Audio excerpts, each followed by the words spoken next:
Hello, everyone, and welcome to today's ESG-CV reporting office hours. I am Micah Webster, technical assistant for this webinar, and I am from App Associates. And I just have a few logistical announcements and reminders for the meeting today. So if you are having difficulty with your audio, you may call in at either this toll-free or the toll number and use this access code. So you need to use this access code in order to connect to the audio today. And if you have any technical difficulties, you're also welcome to message me privately using the chat feature that I'll explain in just a moment. We're using the chat feature today. We are also giving you the option later on when we are doing our question and answer section to ask questions verbally. If you'd like to ask a question verbally, you can raise your hand in WebEx. And the way to do that is to click that participants icon at the bottom of your screen and then select the raise hand icon with the little hand there. And we will unmute you when it is your time to speak, and mute you again once you've been able to ask your question. And we ask that once you have asked your question, please lower your hand so that we can move on to the other folks who have questions that they'd like to ask verbally. If you'd rather ask your question via the chat, you're welcome to do so. And you can click that chat icon on the bottom of your screen and select everyone so that we can all see what you would like to ask. Today, we have William Snow from the SNAPS office, the Office of Special Needs Assistance Programs with HUD, and Michelle Budzik from the Partnership Center presenting. And we have myself, Michael Webster, from App Associates and PCL with continued question and answer support. And now I will turn it over to William Snow with our schedule today. William. All right, thanks, Micah. Thanks everyone for joining today. Looking forward to another session on ESG-CV quarterly reporting. Just want to remind folks that this office hours is specifically focused on the quarterly reporting aspect. So those are the questions we are going to focus on. If you have questions outside of the quarterly reporting sphere, we're going to ask you to hold those till the Friday office hours that we hold with SNAPS. I, of course, will try to answer whatever I can for whatever questions come in, but most likely those questions will have to wait. So we want to focus on the reporting piece, get through those questions so that you guys can successfully submit. I should note, this is the third round, right? You guys have done reporting. We did reporting back in October. We've done it in January. We certainly had some learning curve there, right? First round was a little rough. We actually are still on the HUD side going back and correcting some of those reports. So some of you may still be getting emails from HUD staff saying, hey, we found an issue with your initial report. So just want to flag that you should not be surprised. We are a little backlogged as we've hired staff to address some of this. You still may be getting questions about that. You certainly will be getting questions about Q1. We've talked to most people where there are issues with those reports, but you still may get some. And to the extent there was an issue in the first report, that likely carried through to your next one and could follow through with this subsequent one. So we are trying to address issues so that we don't get this cascade effect of errors in the first one carry through to errors in all subsequent ones. So just want to let folks know it's good to hear from the SNAPS CARES Act staff. They're trying to address issues and get your reporting to where it needs to be. That should help you down the line as well. So we've done, as this screen shows, the initial report. Q1 is done. We're moving into what we're referring to as the Q2 report. That quarterly data will be based on January 1, 2021 through March 31st, 2021. So that's the quarter piece, and it'll, in the cumulative files, include all of the data up to that point, up through March 31st. That's pretty much a year of data if you think about it. So that's kind of exciting. we continue to get questions around where is this money being spent? Can it be spent quicker? That all continues to come from the Hill. And we're starting to have enough data here to be able to say, yes, communities are working through this. Yes, we would like to see it faster, but we also are trying to do it smart. And it hasn't been for naught, right? Here's some of the data we have about people served. So this helps bolster that story with them, and we want to highlight the good work you've done. So we appreciate you being patient in getting through the reporting piece, but also know that that's going to help the argument around, do we need the funds and can we spend it? And the answer is yes, yes, yes. So thank you for filling in the blanks on some of that story so we can help folks understand good stuff is happening here. Today we're going to go over a couple of details, some things that have changed a little bit in the reporting just to help you. The expectations around what you're spending your money on and when you spend your money and how you report that, all that's the same. But there are some good tools to help you do that easier in the reporting process. And so with that, I'm going to turn the time over to Michelle. Thanks, William. And I'm so glad to know that all of you are out there. I've talked to so many of you over the last several months, and it's been great to be doing this together. And so let's go to Q2, and this time we're all going to get it right. We have put out additional updates for you. So what I'm going to say today is also written out in Q2 updates, and you can click on that Q2 update button on your Launchpad, and you'll be connected right to them. They're also, of course, posted on the HUD Exchange, and you're more than welcome to go there and read them. They're the same thing both places. So we know that you, many of you have had a tough time with making sure that everything was lined up to make it through the reviewing process. So we've put stars onto the pages of Sage to try to help walk you through what's happening and when it's going to happen. So there's stars on reporting requirements, stars on your projects, and stars on financials. So let's look at that a minute. First of all, in this reporting requirements form, which is the top form on your submission Launchpad, right? It's way up there. There's now a Start Here star button. Anytime that you add a project, add a component, or add a special activity, a COVID activity, to your portfolio of what you're funding and what is going on in your community, then you've got to check the box here. So in this case, in this situation, we're in Q2, and in Q1, the recipient told us that they had a grant agreement, that they made expenditures, that they were spending money on admin, and that they put in a hand washing station. That's what they told us. So those fields are always going to be there, and they're always going to be locked. You can't now tell us, oh, we really didn't do hand washing. And we don't need you to turn it off when you stop washing hands. It's going to stay on the whole time. In this quarter, we're showing HUD, we're adding emergency shelter and rapid rehousing to the list. And so we've checked the box for shelter, we've checked the box for rapid rehousing, we've checked the box for HMIS. What does that mean?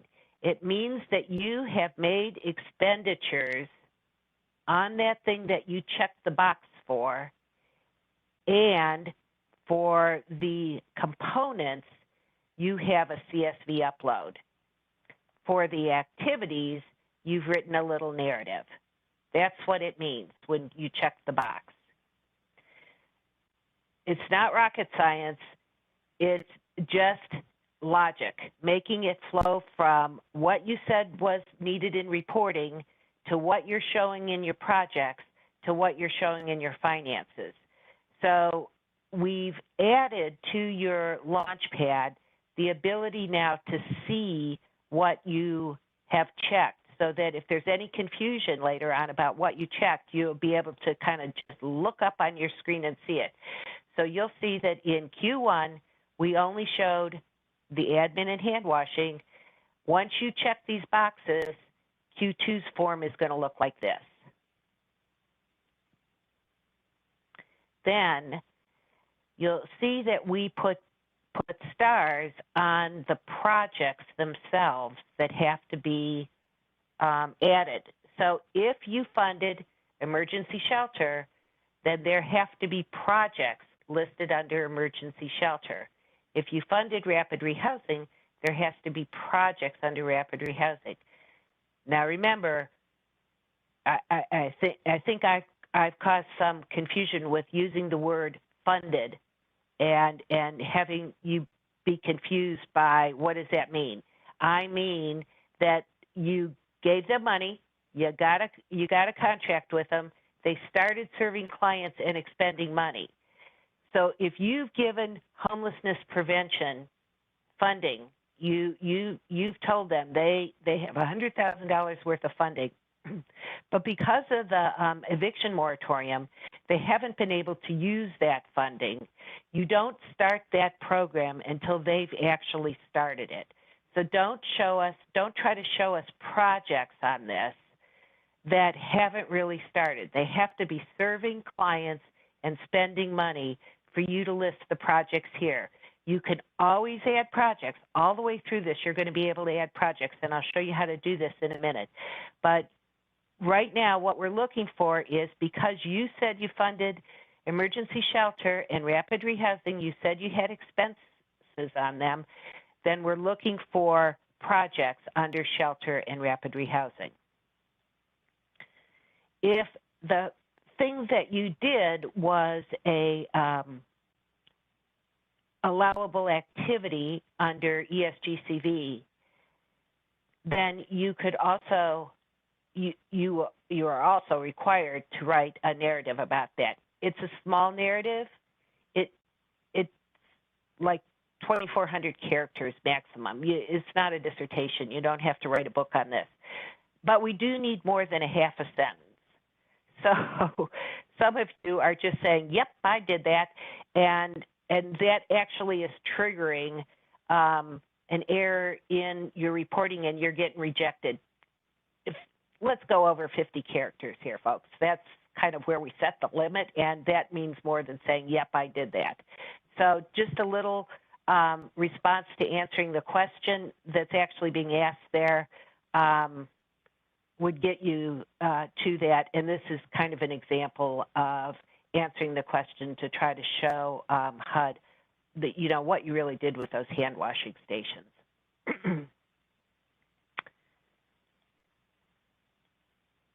When you get to your financial expenditures page, you said you funded HMIS, admin, hand washing, emergency shelter, and rapid rehousing, right? Because that's what you funded. So you're going to have stars next to each of the categories that we expect to see funding under. So you funded rapid rehousing. We expect that there is a quarterly amount for the quarter that you spent and a cumulative amount. Sage adds it to a cumulative amount. We're really tracking based on this total third column, the cumulative amount. So if you stop funding a project, you're not going to get dinged for that. That's okay. We know that. What we want is a good reporting of this. So you said rapid rehousing, there's a star there. You said shelter, there's a star there. You said you funded hand washing stations. There's a star over here next to the hand washing station. And you said you funded CSV other expenditures, which in your case was HMIS and admin. So we're looking for dollars in both of those now.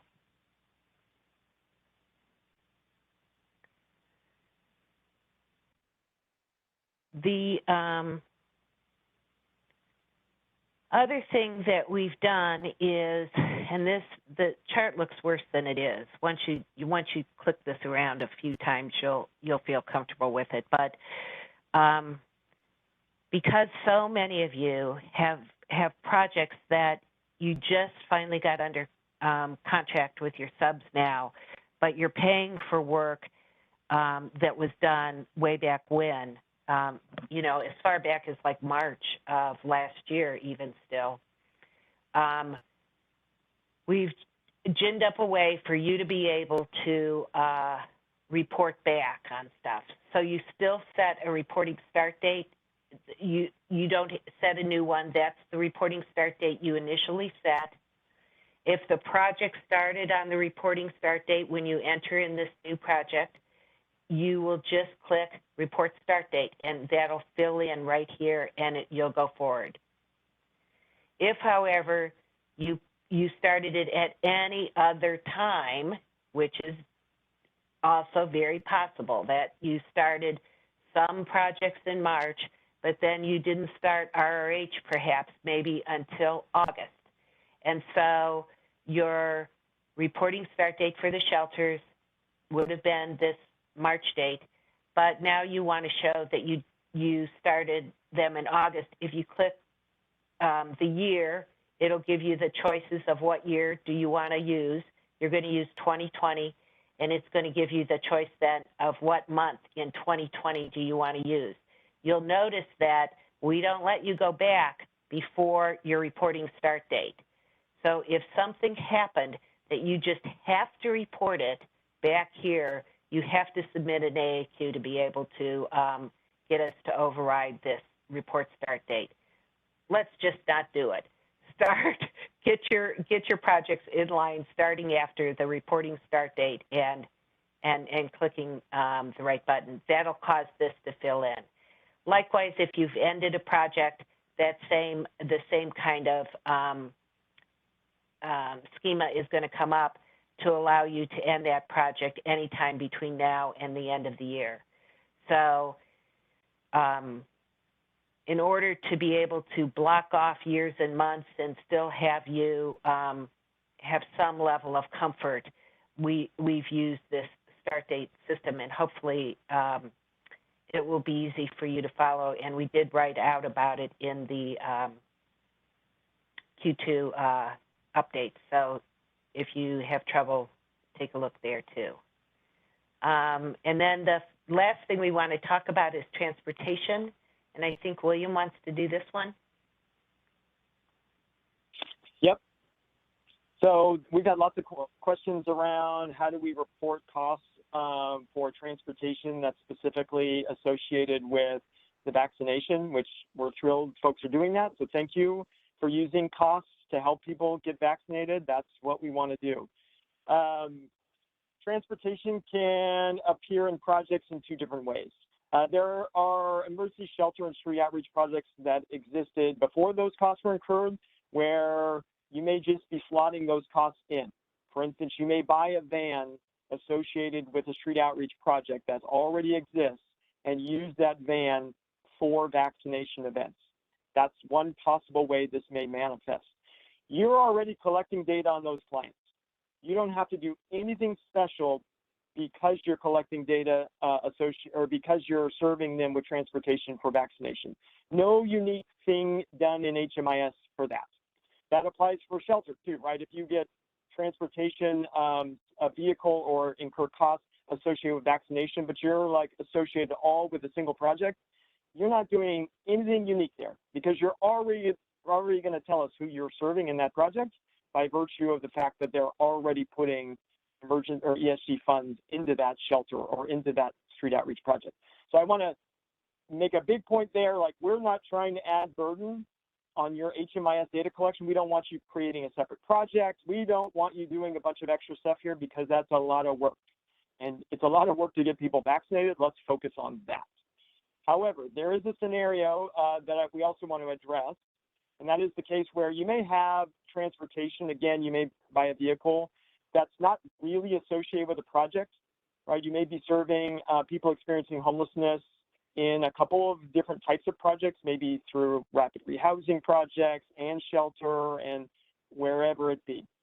That's eligible as a street outreach cost.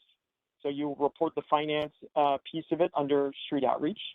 You will provide a narrative, and we will not require you to collect data on everyone who walks into that van, right? That's just it's an undue level of burden that we're not going to make you incur.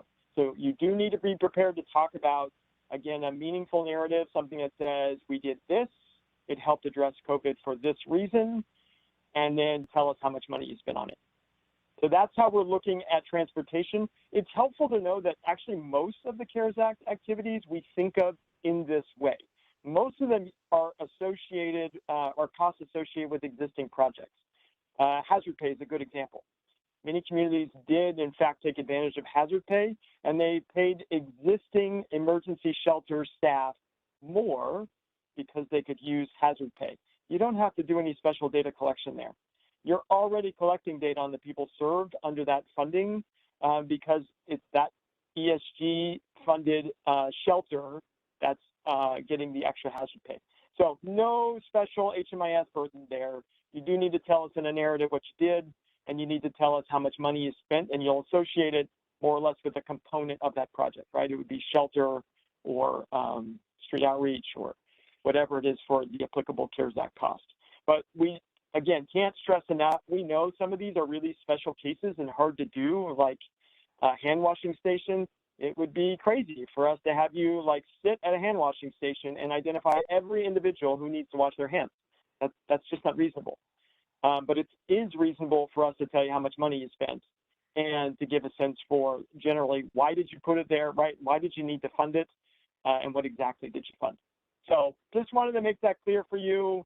I know folks have been asking about, again, kind of like what's the level or the line where I have to incur data collection burdens, and most of it has to do with most of your data collection simply has to do with costs you already are incurring and people you're already serving. So most of it is just following on existing requirements in ESG. And if you open a new shelter, look, it's a shelter. You're going to do the same shelter work. You open new street outreach projects, great. You're going to have the same street outreach burdens that you normally have. So those are just new projects, but it's not new in how you collect data. But these special costs, yeah, we don't need to do any extra burden for you. Those are very unique, one time, and often are not associated with individuals in the same way that existing ESG requirements are. So just wanted to put a fine point on that. I also want to just touch briefly on what Michelle said earlier for the requirements. As we've done more reviews of past quarterly reports, we're seeing the kind of lack of connection between things checked in one section of the quarterly report that then come up later as something is missing. Those stars will hopefully help you get there. And again, you'll see our staff will be reaching out to you, trying to clear up old reports. A lot of it just has to do with those type logical things, right? If you checked HMIS, I want to see HMIS dollars. If I don't see dollars, you're going to get a flag. We're going to ask you, what the heck are you doing? And it doesn't look like you did anything in HMIS, so we're going to tell you to uncheck that box or tell us what money you spent. So a lot of it is just, again, that logic. We don't want to trick you, but we do want the data, right? If you tell us you spent emergency shelter dollars, you check the box, you tell us the dollars, and there's no CSV file, that's a problem, right? We need to know who's being served by this money, how many people. We need to actually report that out, and it's an important part of the story of the good work you're doing. So we need that. But that's kind of the thinking behind what's in the ESG-CV quarterly reports. And I think we're ready to go to the next slide, which is Q&A. So I'm going to turn on Sage in case we need that, but let's start taking your questions. And so I do want to start with, we're not opening the reports for you to just edit because you feel like editing something because you were $5 off in something. The reports aren't getting reopened, or if you didn't put a project in, the reports aren't getting reopened. So what you're going to do is add that project to the current period, like if you started a project in Q1 but you didn't report it, you will show us that project in Q2. You will give us the start date of when it really started, which was Q1. You will put the financials for that in this quarter period, and you'll upload the CSVs. So we're not making you go back and edit old reports to amend them because you had a project that really started back there. You'll be starting those projects in the reporting period that you're in and not going back. So that should be a help to you. And the only time you would need to go back and fix a project in your report would be because one of the CARES Act staff reached out to you and said, either by rejecting the report, or some of them are actually calling you and telling you to fix something. If you can't fix it on your screen because it's locked, then you need to tell the AAQ what you want to fix, and we'll unlock the specific thing you want to fix or the specific thing you have done. The clearer you are with us in the AAQ, the faster we can help you. If you're not clear with us, we're going to try to call you to have you do that. And if you leave us a phone number that we can reach you at, because we know so many of you are not in your offices working, and the phone number on the AAQ shows as an office phone number. So if you really need something unlocked and you're at the point that it's way back when and it's got to be unlocked, unfortunately, administration has to do that. And so even the CARES Act workers can't do that themselves. So we'll do that for you via the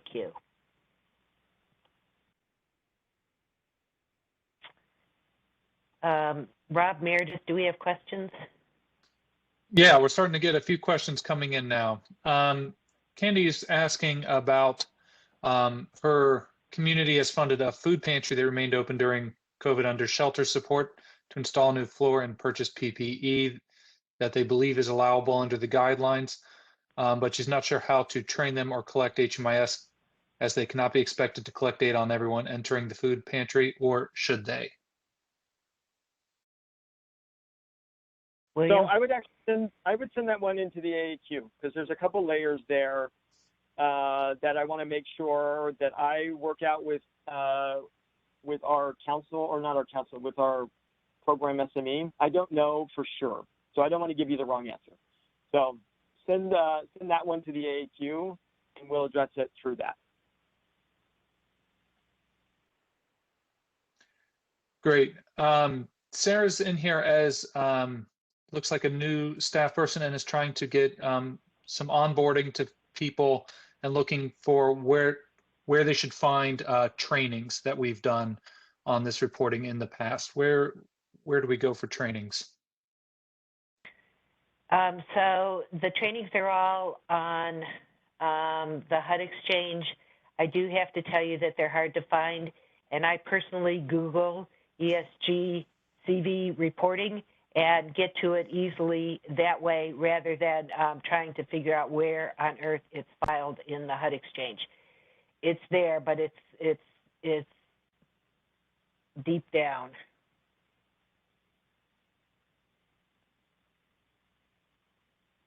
Yeah, I posted the links to the guidance documents, and we can look for, we can see if we can find the links for you, at least to the early trainings. We'll just note that the very first round of office hours, there were some decisions made that changed a few things. So, but for the most part, it'll give you what you need, especially if you're looking for it from a process perspective. All of that is correct, and will help you out. So we'll see if we can find that while we're going here. Great, thanks, Owen. A financial question from one of the recipients' perspective. So she's asking, are we reporting the dollar amount that the sub-recipients have requested for reimbursement, or how much we, that is the recipient, have drawn down? So good question. For ESG-CV reporting, this is a common issue.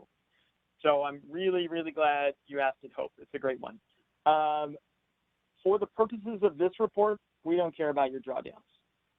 right? Like, I can't say it any more clear. This is all about what you've expended on. What eligible costs have your subrecipients incurred associated with this funding? That's what this is all about. Because we have other ways to get your information about drawdown. We don't need to ask you a question when we already have that answer. So we try to avoid that when we can. And we have that answer. What we need to know is what money has been expended total up to that point in the reporting process. And we recognize that that's a bit of a challenge, right? Like, we give you HMIS to help you with the client level data. We don't give you something specific on the how do I get expenditure data. So we ask that you find a process that works for you. I think we've given some help to states who have asked, and I think if you submit an AAQ, we probably can send you what was given there. But it was more or less a simple Excel document that says, this is the date of the reimbursement request from a given subrecipient. Like, it really is that simple, but it allows all of those requests to be in one place. So you know, A, who has spent money, B, when they spent money, C, what projects should you count on reporting on because they spent money on that project, right? All of those things tie back into reporting. And if I were you, I would even set a date, right? Like, if the reporting period ends on March 31st, I'd say by April 5th, have every one of your subs is required to tell you all expenditures to date. And then you can put it on there, you can sum it up, and then you can report it. So developing a local system is the key. And again, we don't really give you tools per se on that, but we'd encourage you to set a local process for doing that. And just to say the same thing William said one other way, you don't have to have paid the bill either. So many of you are worried that it's not going to balance and you're going to find something wrong and you're going to throw it out. You don't have to have paid that bill and gone through all of that. We get it that this is an estimate. The figures dollars that you put in this quarter, think of this quarter as this is what I'm reporting, the financial activity for this quarter. So if you actually had to subtract money to balance it out, you could do that. So, you know, say you thought they were going to, you got vouchers for $100,000, but whoops, they really only spent $1,000 less than that. You're going to be able to subtract that from this quarter and move forward with that. So don't just subtract it from your line item. This is not tied to an audit. We say that one more time. This is not tied to your audit. And I know that the financial folks in your jurisdictions are having heart attacks about this because they think this has to tie to IDIS and has to tie to the books and is going to be audited at the end. This is expenditures, and we totally get that it's not going to balance to all of that stuff. Yeah, that's a good point. The auditing piece is certainly something important. That's certainly not to say you won't be audited, but this is not the way the audit rolls, right? Your other documentation around eligible, beneficiaries and all that, that's still applicable. You still need to have your receipts and all that in order, but this is not the vehicle that they'll use to conduct the audit. That actually plays nicely into Micah's question around overlap of funding. So this is one of the great beauties of ESG, right? You could have projects that have multiple funding sources, or at least people go into projects that have multiple funding sources. So first, I would say, obviously, be careful. You do need to watch duplication of benefits locally. So what you're funding in one given project, you just need to track your own funding there and make sure that you're appropriately watching your funding there. That's one thing that has to be clear. That will be audited, right? Like, people care a ton about duplication of benefits. But we do know that there are some reasons that multiple funding sources may be in a specific project. In the event that that is the case, yes, you will report on all clients in that project for each respective funding source. That shouldn't happen if it's all within one recipient, right? That's the purpose of the HMIS leads being involved. so that they can deduplicate in a single HMIS. But when it's like state money and county money, we know that that the state is going to report on all the people served and that county is going to report on all people served. We recognize that that duplication is going to exist. And we think we're getting through a lot of that duplication through, again, using HMIS at least at the recipient level, but some of that will still exist. So we recognize that. But just, again, be cautious. Beware that duplication of benefits is a real thing, and you're going to have to track that within each project. So, and we want to remind you that the projects for RRH and homelessness prevention are unique projects in your system. So if you got funded from the state and from the city, you're going to have 2 RRH projects in your system. And you're not going to report the states to the city or the city to the state. Therefore, we ask you, HUD has asked you in regular ESG to do this also, that if you're funding a project with state money and then you're going to fund it with city money, you fund the whole project. You fund the services and the housing out of the same bucket, and don't split between yourselves the services in from one recipient and the housing from the other. You're just making a nightmare in reporting for both of you. So we ask you to do that. Micah, I know your question is about a totally different funding source, and that question actually is in William's email to answer for you later.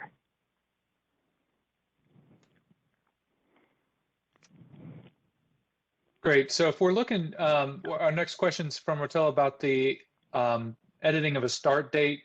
She understands that we can't change the start date once it's set up, but then what do you do if a subrecipient informs them that that they spent funds prior to the start date that they already set up in Q1? Well, if the subrecipient is a shelter, we expected that to happen and really don't care. Now, if it's a huge amount of people and a huge amount of time, then put in an AAQ and we'll work with you on figuring out how to do that.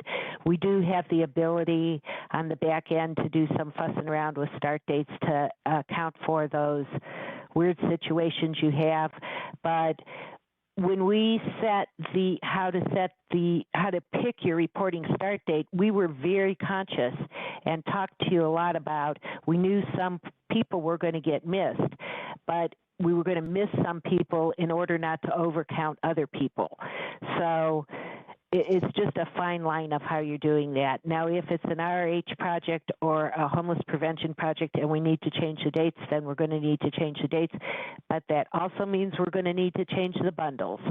So this is, you're opening up for yourself a huge nightmare if we start trying to go backwards and correcting stuff, because we'll be deleting bundles and making people do all kinds of other work because your starting date's different.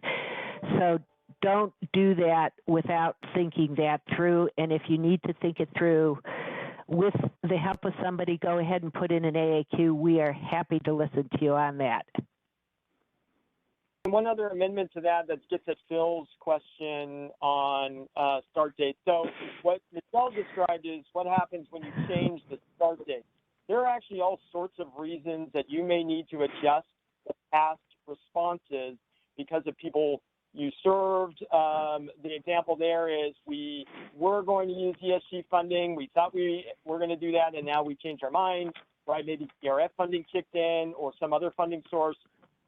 We know that that's happening, and if it's not impacting your start date, what you're really going to do is update in your most recent reports, your cumulative file. You are going to update there the number of people served, and you'll need to indicate what's happening in a narrative. So if I were you and you're not going to seek ESG-CV reimbursement for a certain set of clients that you had said you were going to before, I would definitely document that. Say exactly what happened, and it would be nice to get a sense for like how many clients you think that impacts. We're not going to force that last piece, but that's part of your story. And again, we're just taking the data that's given to us. when we get requests from Congress or from other folks, maybe even your mayors, a lot of them come to us. We're going to tell them exactly what we have in our reports. So if you want that message to be told, we need to know the message. So we'd encourage you to document well changes in past reports so that we can convey what's actually happening with your money in the event that people come and seek answers from us as opposed to you directly.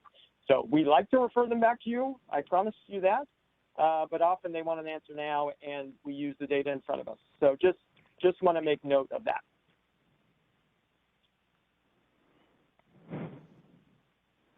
Excellent. We're turning now to Phil's question about early enders. We reported beneficiaries in a previous quarter, but since then a new funding source was identified for them to be served by.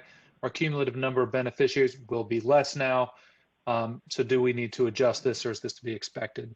What? Yeah, that's the scenario I just covered though, really. Like that's what I had in mind, Phil's question. You're just gonna need to adjust through the narrative. Adjust the numbers in the cumulative report, tell us in the narrative what you did.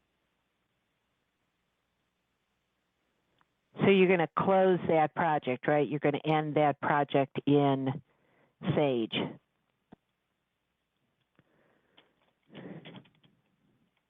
Yeah, if that's how it went. So I'm glad you mentioned that, Michelle, because it's possible that you still use some of the ESG funding. So some of the scenarios are going to vary, right? Like if you decided an entire project is being funded in another way, yeah, you're going to have to close out that project. If you decided that you kept that project, but you funded it at a lower level, well, then that project's going to remain, right? You're just going to have to adjust the numbers accordingly. So there's not like a one answer fits all here. You're actually going to have to help us understand what's going on with the projects that you're funding. And it's clearer you explain that in your additional comments form, the likelihood is stronger that you're going to get through a review without somebody asking you about it, because you're definitely going to be triggering errors or at least question marks for them to be looking at if you start changing stuff around. And so clearly explain in additional comments what you did. That both documents it for you and it helps your reviewer understand what she's looking at when she's looking at your report.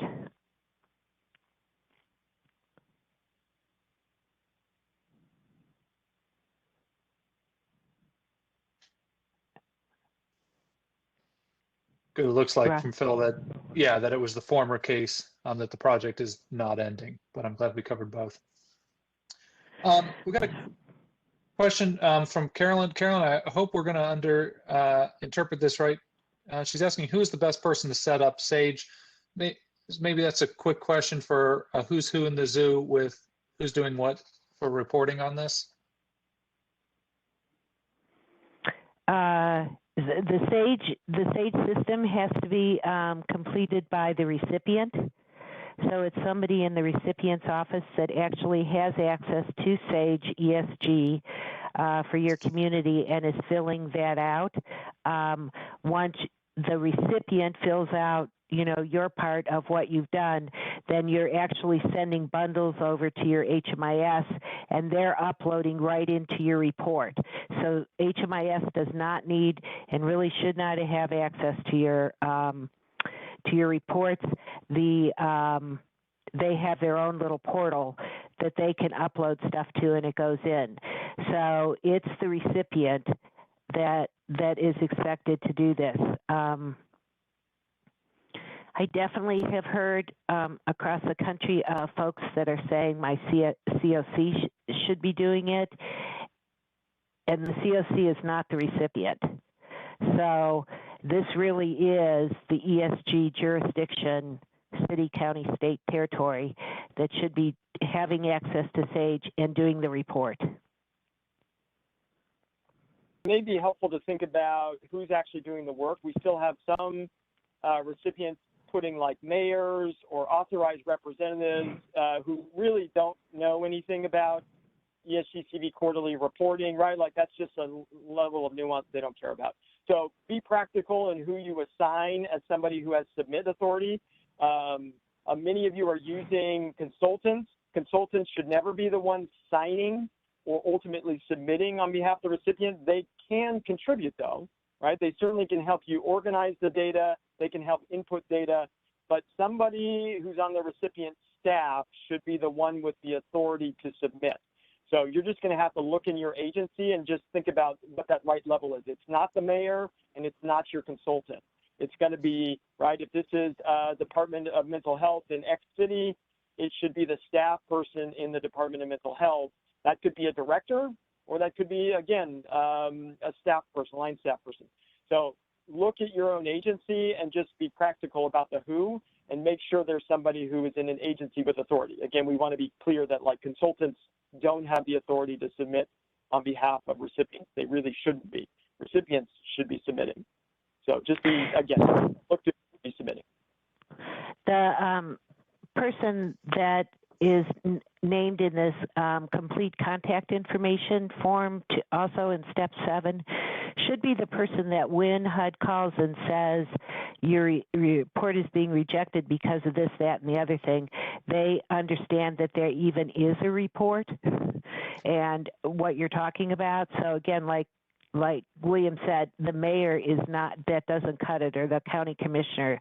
They don't know what we're talking about, nor is it the HMIS person. We've seen you do that, nor is it the consultant. So please give us the name of the person from the recipient that we should contact if there's a question or a problem with your reporting, and we just want to help you and fix it. While we're on the subject of SAGE access, so we have Sarah's asking that she's requested access to SAGE and was granted a data entry and is getting an error message stating that she's not been assigned to any entities. So there's two parts to this. One is that going to just always be a specific AAQ that you send in, or do you have any tips and tricks to figure out what your current status is? And second, we have some folks confused about what the AAQ is. We've been saying that a few times. Can we just clarify what that is? Can somebody put a link into the AAQ into the chat box, please? The AAQ is HUD's Ask a Question portal. So you go in, you complete a form, you identify the SAGE desk. So in step 2, it's going to ask you what is this question about? Don't say it's about ESG-CV, or you're going to get to the policy desk. If you want to talk about reporting, you want to identify the SAGE desk, and then we'll get those questions and answer them directly. So from those questions, and as specific as you can be, it's helpful. If you put that in to the AAQ, then literally one of the people you see on this call is answering the AAQ. I know what she did to not be assigned. So if you're creating a new account for somebody or helping somebody create an account, you fill in this side. In this side position, it's ESG recipient. If you type in your jurisdiction, it's going to give you a pop-up, and you're going to select that jurisdiction. And you actually, unless you're a system admin, don't get to choose the user level. The person that approved it should be doing the user level. So this needs to be in your account. If you have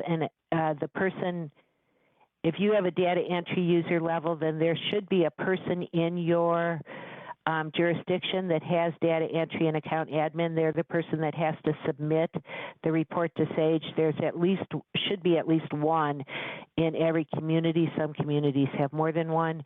They can go into your account and just fix this. They can search for you and fix this. If they can't, put in an AAQ and we'll fix it for you. Great. We've got another question that we addressed once, but it's coming in again. So one more time with feeling here. We funded a homeless prevention program for the first 2 quarters, but it's on hold because of the eviction moratorium. If we have no expenses this quarter, but anticipate expenses in the future, how do we report this with the bundles? So if you didn't have expenses in the project the first year, the first time, your report should have been rejected. If it hasn't been rejected yet, it's going to be rejected. So we're going to have to go all the way back and fix that and take that out, that you didn't really fund homelessness prevention. And if you uploaded bundles with 0 people, which some people have become really good at doing, we're going to pull those bundles out and do all that. Just so you know, all of those are administrative actions. So once your report is submitted, it is locked, and you can't go back into previous reports and just change it. Unfortunately, we have to do that. So that's unfortunately, you got to put in an AAQ and tell us what you want us to do, or tell us what the problem is, and we'll work to help you. So I think it's important to note there the overall principle behind all this reporting. This reporting is about actual things that occurred, right? Activities incurred or implemented, people served, money spent. It's not about intention. We're not asking you, what will you do? All of that should be removed, right? That's the type of thing you put in an application, not in a report on activities done. So think of this always as, what should I be putting in here? What did I do? That's going to be the answer every time.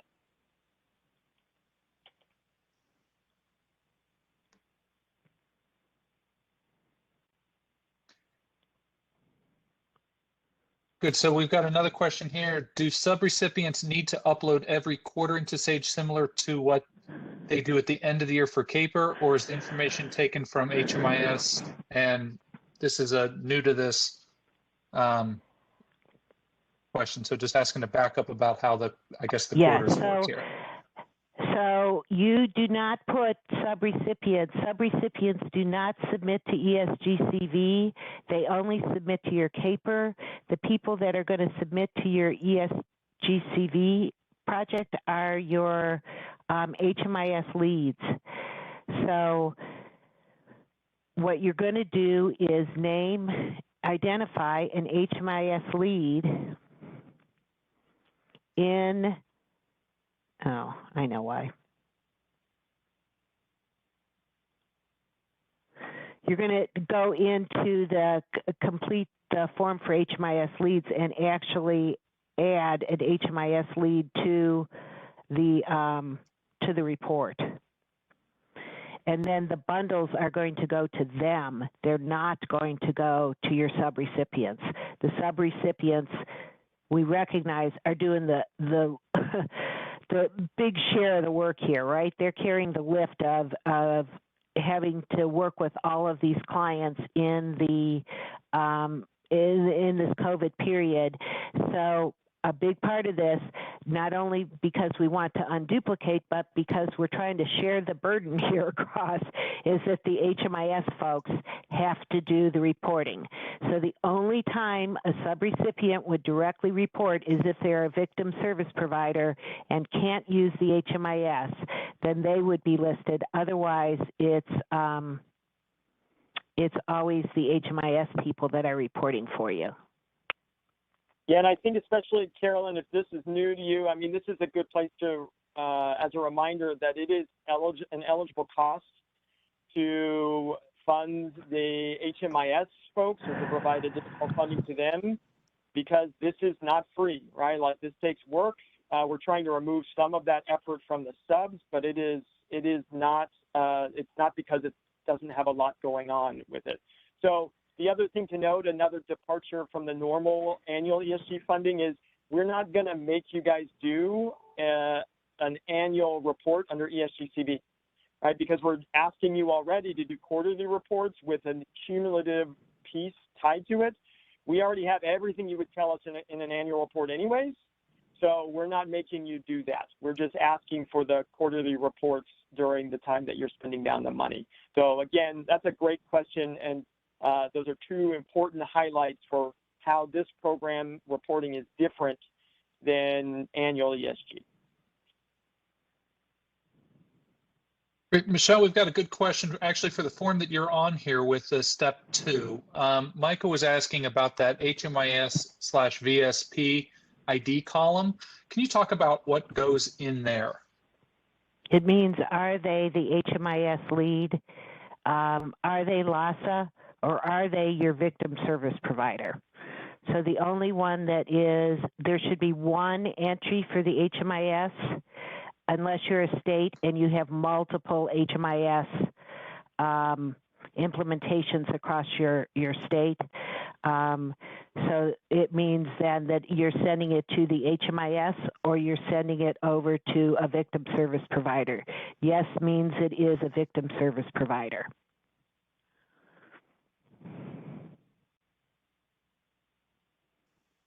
Great. I believe I have caught up to all of the questions here in the chat. If anybody had a question out there that I skipped over accidentally, it's by accident, could you please just repeat it in there? Or Micah, I can't see anybody that's got their hand raised in the participants list, but if you see something different, please feel free to chime in.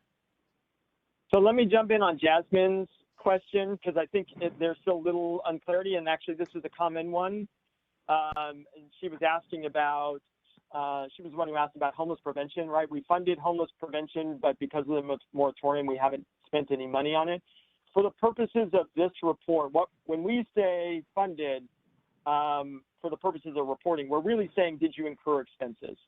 So if you have a homeless prevention project even set up locally, ready to spend money, but you haven't actually incurred any expenses because of the moratorium, for the purposes of reporting, it doesn't exist, right? Nothing has happened. That's the way to think of it. I know that doesn't mean you guys haven't done stuff to like get things ready, but for our purposes of reporting, it doesn't exist until you start serving the clients.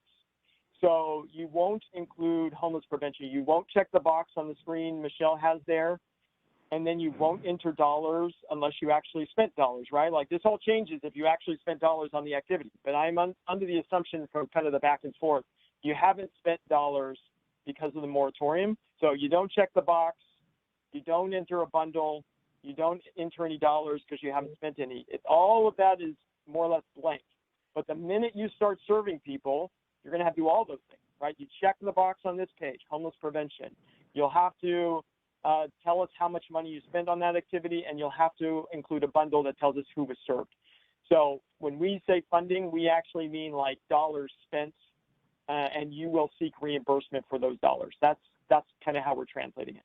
So I'm glad you're raising it though, because it is a common thing. We use language here that it gets used in 10 different ways in 10 different agencies, right? So we're all kind of muddling through the right way to phrase things for you here. So thanks for the questions.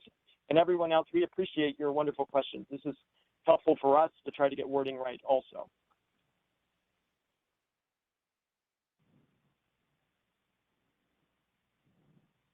Great. So we are, I think, out of questions here in the chat.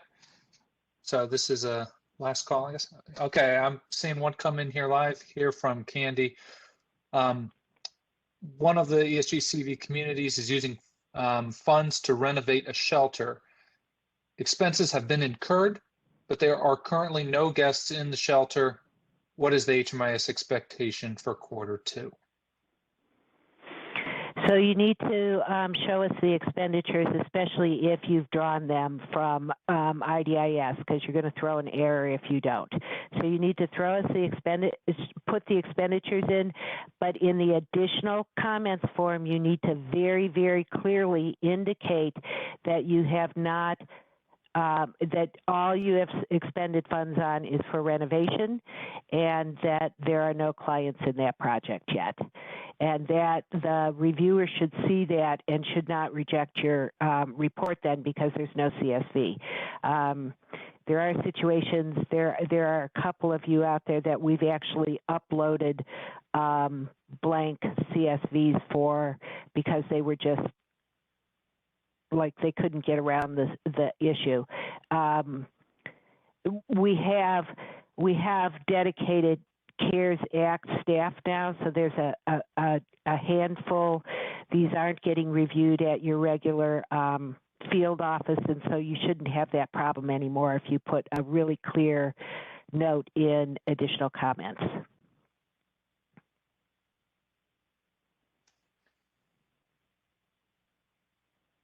Good. Phil's asking then just about some clarification on a topic we were discussing before about a further explanation of whether a county should report state-funded clients on the county CSV or be prepared to submit a separate CSV to the state.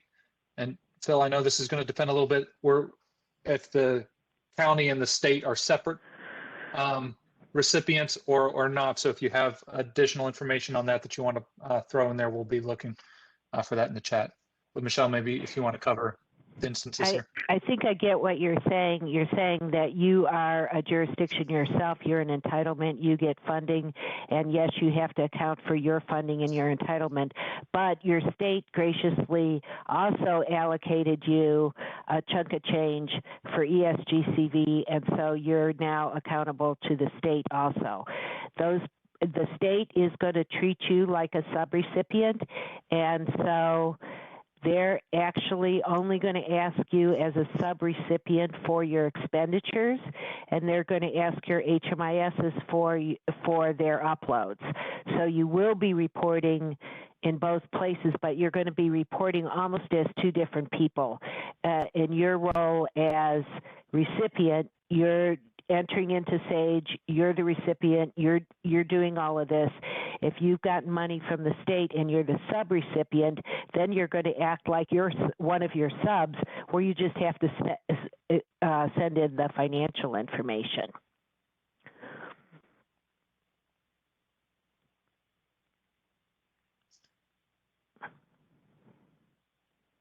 Good. So, sorry. I thought I was cutting someone off. Carolyn's asking one more question, going back to the reporting timeframes.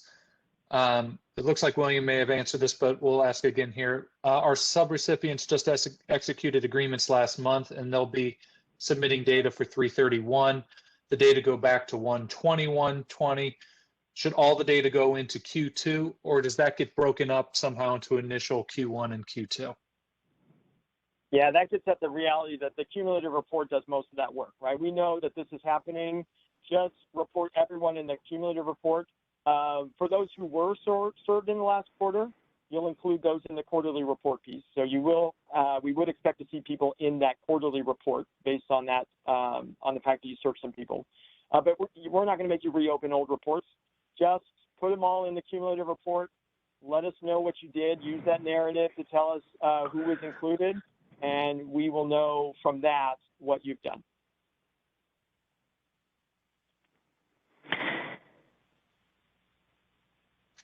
So I just want to share with you, because I think when you enter the projects here on your project page and you show us the start date and you show us an end date, SAGE creates the bundles. So when William says you just have to put it in your cumulative bundle, SAGE is actually doing that work for you. You don't have to figure out how to do that yourself. Just put the reporting start dates and end dates in here, and SAGE will put it in bundles. You'll take a look at it, and you'll send those bundles out to your subrecipients. To the HMIS leads, subrecipients, wrong, HMIS leads. Well, and it's also important to note here, so we've been talking about the client side. I think George's question actually is getting on the finance side of that, right? So you can report people served in the past, but what if like you also reimburse for funds incurred in the past?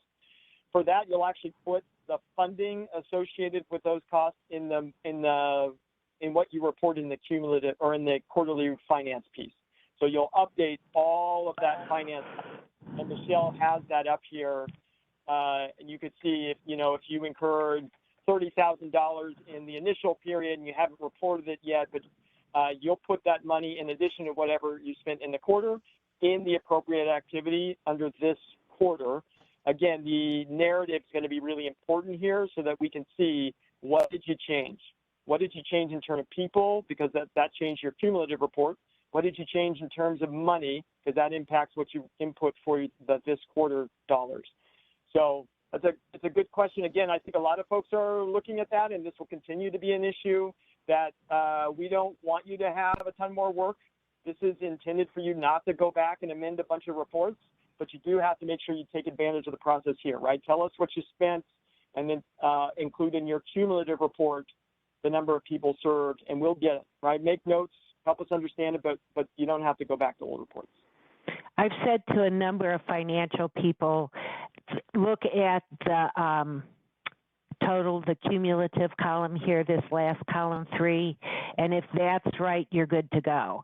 So make your adjustments here to get this right. And that seems to have made folks feel better. So that's what you're doing, is making adjustments, items spent, items that were you thought you were going to spend but you didn't. You have to make a correction. Everything goes in here.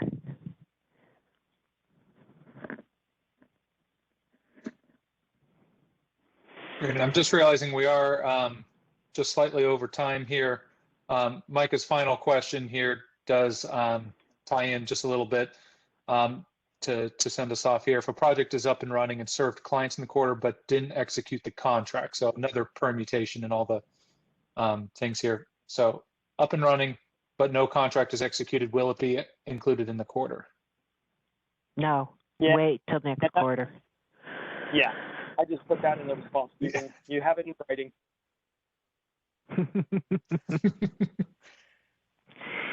Okay. Thank you all for joining us. William, you want to send us off? Nope. Thank you. We'll talk to you all later. Take care.